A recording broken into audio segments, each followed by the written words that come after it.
ఈరోజు ఆదిరత్నాల నిమిత్తం భోగ్ సందేశాన్ని రుక్ని బెహన్ ద్వారా విందాము.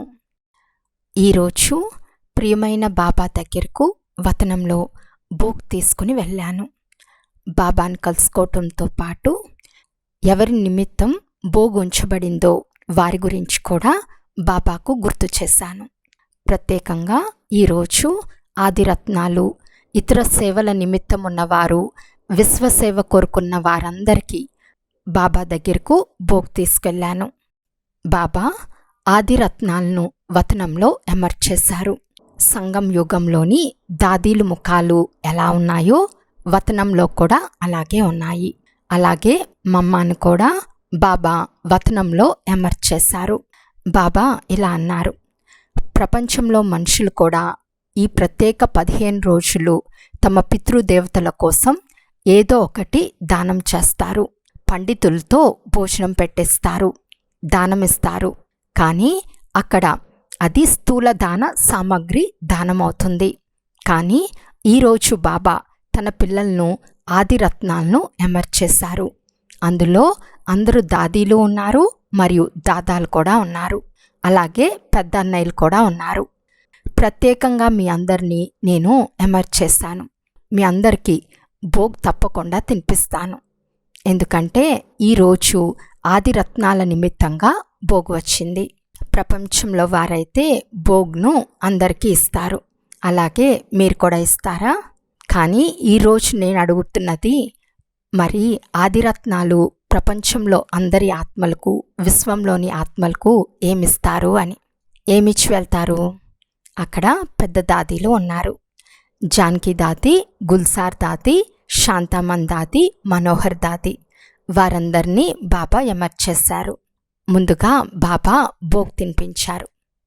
ఏదైతే మీరు తీసుకున్నారో అది తిరిగి తప్పకుండా ఇవ్వాలి కదా. అప్పుడు ఒక్కసారిగా బాబా భోగ్ థాలీని తెరిచారు, అందరికీ చూపించారు. అప్పుడు అందరూ ఆ భోగ్ థాలీని చూసి చాలా సంతోషపడ్డారు. ఎందుకంటే శాంతివనంలో, పాండవభవన్లో, జ్ఞాన్ సరోవర్లో భోగ్ థాలీలు కూడా అక్కడ కనపడ్డాయి. దాన్ని చూసి వాళ్ళెంతో సంతోషపడ్డారు. వాళ్ళందరూ బాబాకి చాలా సమీపంగా వచ్చారు. బాబా కూడా ఒక్కొక్క గ్రూప్కి ఒక్కొక్క డబ్బాలోని భోగ్ని తెరిచి తినిపిస్తూ ఉన్నారు. అందరూ చాలా సంతోషపడ్డారు. వారి ప్రేమ కూడా బాబా పట్ల, యజ్ఞం పట్ల ఉప్పొంగిపోతూ ఉంది. అప్పుడు బాబా ఇలా అన్నారు, చూడండి పిల్లలు, మీరు స్వీకరించి వెళ్తారు. కానీ అందరికీ దాన రూపంలో ఏదో ఒకటి తప్పకుండా ఇచ్చి వెళ్ళాలి అని. బాబా అందరికీ చాలా ప్రేమగా ఒక్కొక్కరికి ఒక్కొక్క పీస్ భోగ్ని తినిపించారు. తర్వాత బాబా ఇలా అన్నారు, ఇప్పుడు మీరు కింద ఉన్న వారి కోసం, విశ్వంలోని ఆత్మల కోసం ఏమిస్తారు అని. ఒక్క సెకండ్ పాటు అందరూ బాబా మాటలు విని ఆలోచనలో పడ్డారు. అప్పుడు ఒక్కొక్క దాది విశ్వంలోని ఆత్మల కోసం శాంతిని, శక్తిని దానమిచ్చారు. బలం, ధైర్యం, ఉత్సాహాలు, ఆనందాలు, ఇలా అనేక శక్తులు వతనంలో ఎమర్చయ్యాయి.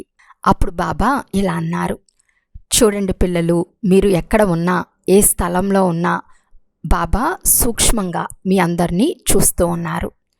మీరు ప్రపంచ క్షేమం కోరి సేవ కోసం సిద్ధమయ్యారు. కాబట్టి మీరు విశ్వంలోని ఆత్మలకు ప్రత్యేకంగా గుణాలు, ధైర్యం, సాహసం ఇవన్నీ ఇవ్వాలి. వారిలో మీరు ధైర్యం నింపాలి. ఎవరూ నిరుత్సాహపడకూడదు. బాబా అందరికీ గొప్ప ప్రేరణ ఇస్తున్నట్లుగా అనిపించింది. తర్వాత బాబా ఇలా అన్నారు, సాకార్ వతనంలో ఉన్న పిల్లలు ఏం చేస్తున్నారు అని నన్ను అడిగారు. అప్పుడు నేను బాబాకు ఇలా జవాబిచ్చాను, బాబా ప్రతి ఒక్కరూ తమ శక్తి ప్రకారం ఏదో ఒక సేవ చేస్తూ ఉన్నారు. సమావేశాలు వంటివి కూడా జరుగుతున్నాయి అని. అప్పుడు బాబా ఇలా అన్నారు, ఇప్పుడు బాబా కూడా ఇక్కడ వతనంలో కూర్చుని చూస్తూ ఉన్నారు. రాబోయే కాలంలో పిల్లలు అంటారు, ఇప్పుడు స్థలం చాలా చిన్నది అయిపోయింది, ఇక్కడ చోటైతే లేదు, అనుమతి లేదు అని. కానీ రాబోయే కాలంలో ఏ ఆత్మలైనా, ఎలాంటి వారైనా పరిగెత్తుకుంటూ, దూసుకుంటూ బాబా ఇంటికి చేరతారు. బాబా అదృశ్యాన్ని తన ముందు ఎమర్చేస్తూ చూస్తున్నారు. తర్వాత బాబా ఈరోజు వతనంలో జగదీష్ భాయ్ని, రమేష్ భాయ్ని వారందరినీ ఎమర్జ్ చేసి భోగ్ని స్వీకరింపచేశారు.